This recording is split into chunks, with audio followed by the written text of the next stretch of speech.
తాకట్టులో ఉన్న బంగారాన్ని విడిపించి ఆ రోజు ఆన్లైన్ రేటుకే మేము కొంటాం. Sharma gold company.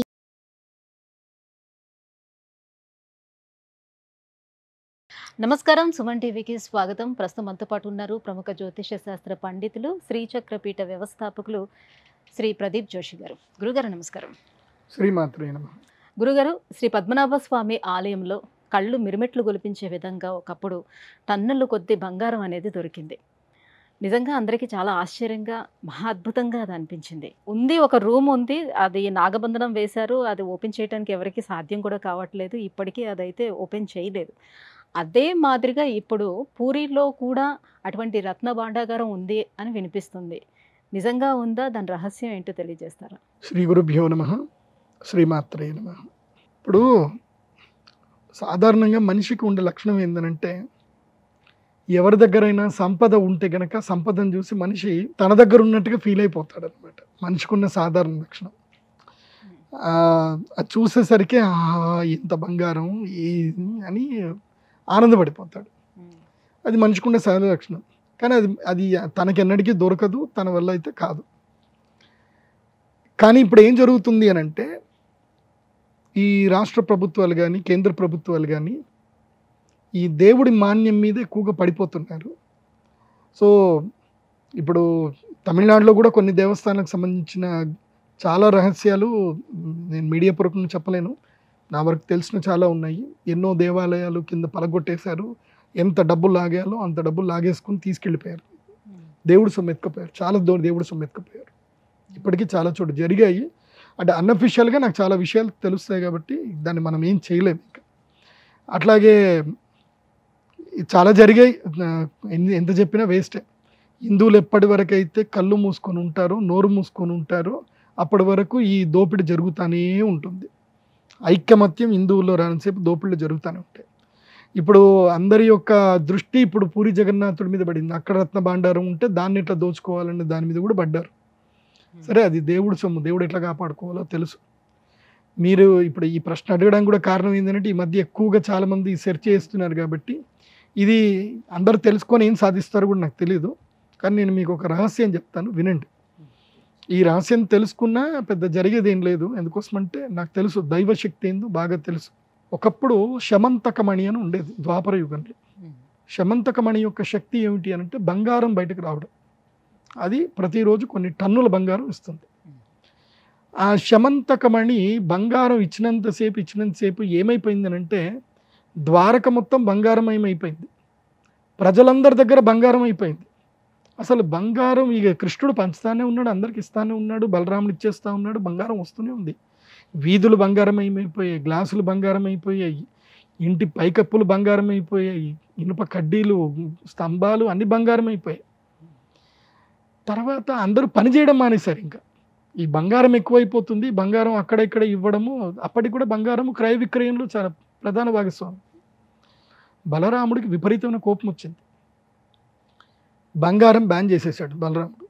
అంటే వ్యవహారము లోపల బంగారం బ్యాన్. ఇంకా ఒక్కోళ్ళకి బంగారం ఇచ్చి పుచ్చుకోవడం అనేది బ్యాన్. ఇంకా సో ఎవరి దగ్గర ఎంతెంత బంగారం ఉందో ఇచ్చేయండి అని చెప్పేసి బంగారాన్ని మొత్తం కూడా తీసేసుకున్నాడు బలరాముడు.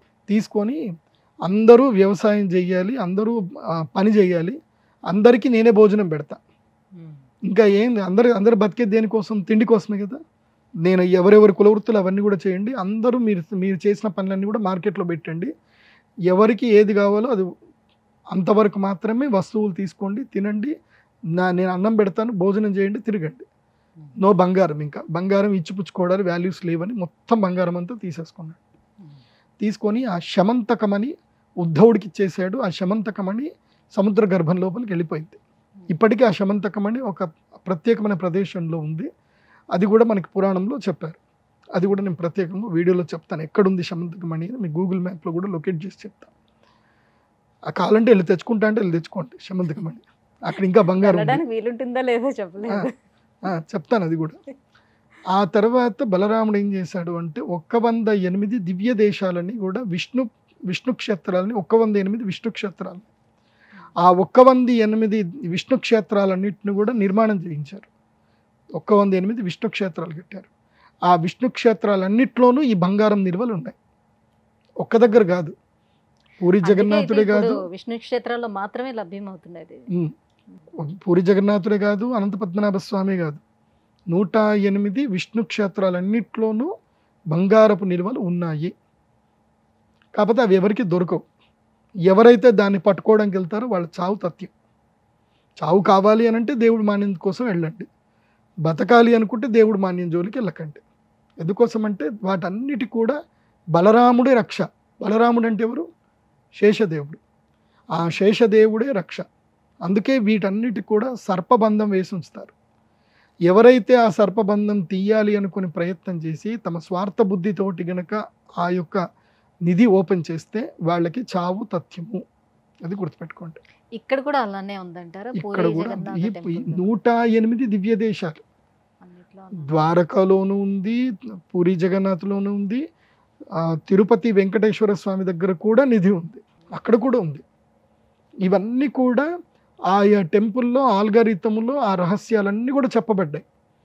అవి కేవలము అంటే అప్పటి రాజులు వాళ్ళకు ఉన్నటువంటి ఆ బంగారాన్ని అంతటిని తీసుకెళ్లి ఆ దేవాలయాల్లో పెట్టారు పెట్టారు అవన్నీ రహస్యబంధంగా పెట్టారు, సర్పబంధం చేసి పెట్టారు. అది ఒక కాలం వచ్చినప్పుడు మాత్రమే ఆ బంగారం బయటపడుతుంది. అప్పటి వరకు ఆ బంగారం బయటపడదు. ఎవరైనా ఆ బంగారం ముట్టడానికి పోయినా వాళ్ళకి చావు తథ్యం.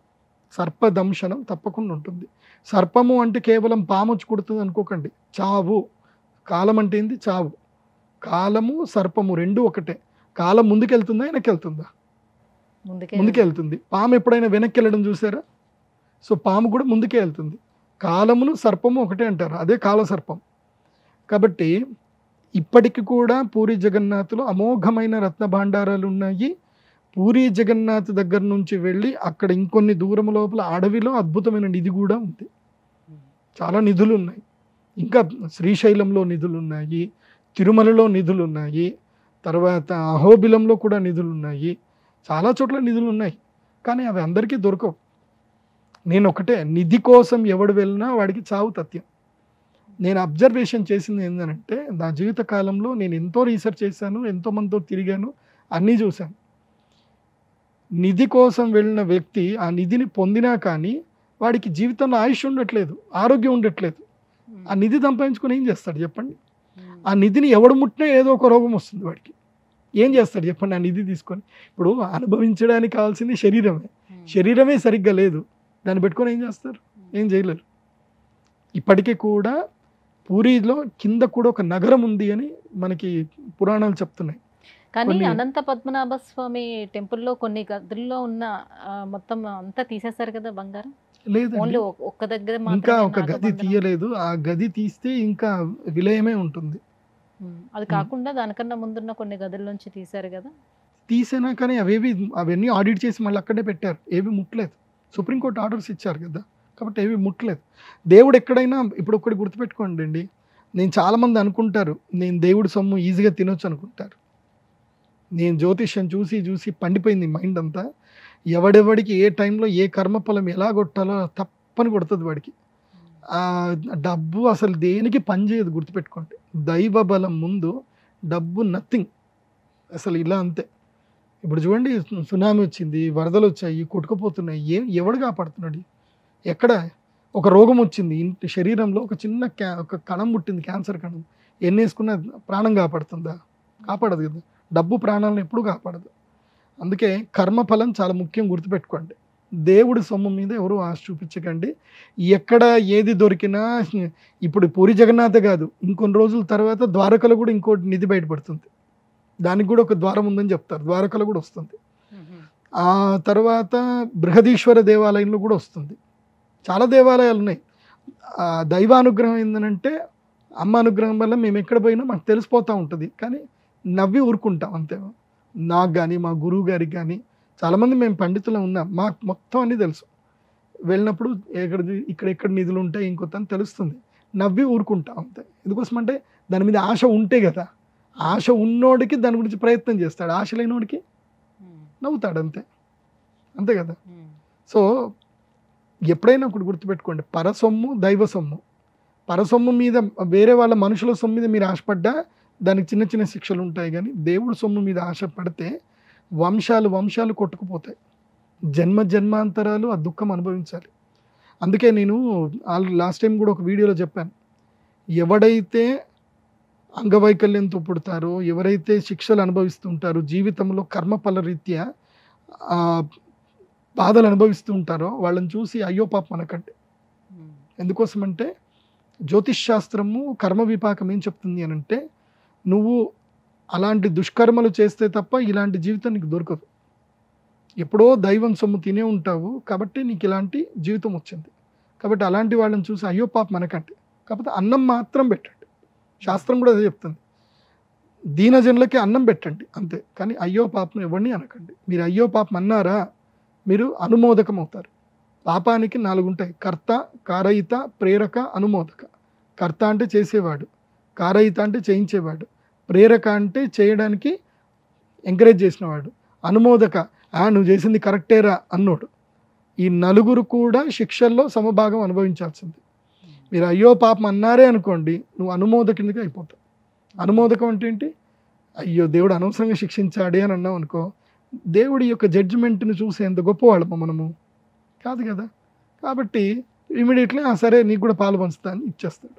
సో డోంట్ సే అయ్యో పాపం అంటే పాలు పంచుతాడు అంతే. అయ్యో పాపం అనదు. కావాలంటే నీకు ఇంత అన్నం పెట్టు అంతే. అన్నం పెట్టు, కూడు గుడ్డ ఈ 2 ఇవ్వచ్చు, ఎవరికైనా ఇవ్వచ్చు. కూడు గుడ్డ ఇవి 2 ఇవ్వండి, అయ్యో పాపం అనొద్దు.